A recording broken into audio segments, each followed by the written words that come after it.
Hello everybody, welcome to Crafty Soup. My name is Misty. Today's episode is my Freebie Friday series where I offer you some freebies for download from my blog and show you a little project that I do with them. So the freebies that I have for you are this leaf wreath SVG cut file for your electronic die cutters, as well as this sketch for a 12 by 12 scrapbook layout. So let's go ahead and get started with the project. Stick around to the end and I'll show you all the layers involved with that cut file. So while I designed that cut file to be for a fall themed, I am going to switch it up today and use it for a Christmas layout that I am doing from last Christmas. And I'm going to use this lighter color as my base and the red color as my tilted angled piece as the sketch shows. And I do have a wreath sitting there that I cut out, but I was not really happy with it because it was a pretty lightweight paper and it did tear in the machine. The thicker papers, a good cardstock weight paper is going to work better for cutting these than this kind of text weight paper. So I will switch that out and I'm doing it now.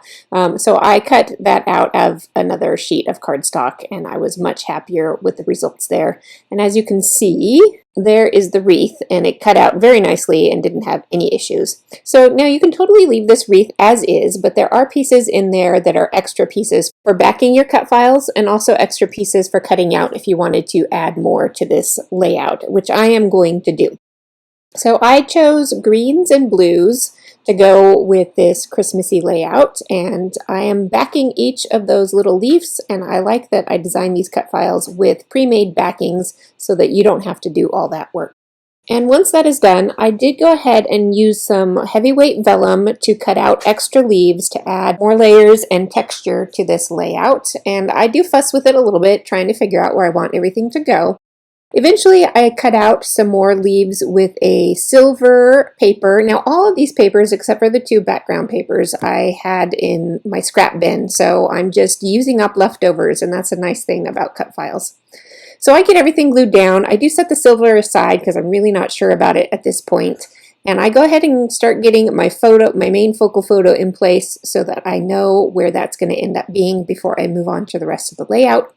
I do have a couple more smaller photos that I'm adding into this layout. Now the sketch only showed one 4x6 photo, but I'm mixing it up and I'm adding some more photos because I rarely have just one photo that I want to use. With all those in place, I do look at these silver leaves I had set off to the side, and I do end up tucking in just a couple of them. I think the number that I had cut was a little too much, and I probably would have cut them at a smaller scale than this, but I just started cutting and didn't do a lot of planning ahead of time, so I'm just going to go with it, and that's what we've got. So I've got my title down in a glittery silver font, since that kind of matches the silver of those die cut leaves.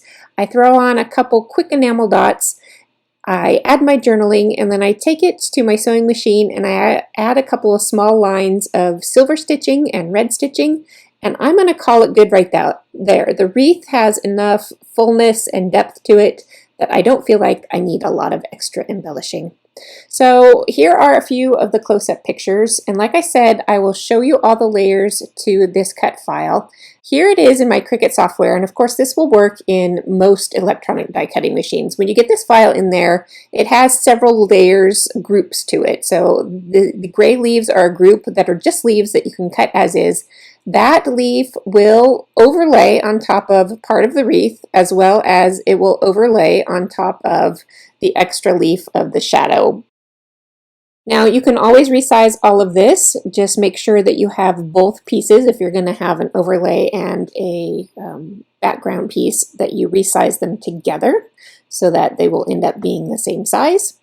And then for the wreath part, that is made up of the exact size pieces you need to fill in behind there. So I would be careful about cutting these out and keeping track of them so that you know which is which. And of course I have them color-coded here so that you could do it that way, but you could always change the color and cut them out of whatever you would like to back this file. So that's it for this Freebie Friday series. If you've been following me, you probably know that I've done a previous separate video for cut file and sketches, and I am going to combine them moving forward, and I hope this will work out for you as well as for me. If you got something helpful out of this video, I would appreciate it if you would give it a like, because that does help my channel, and I will see you next week with some more scrappy videos. Thanks for joining me.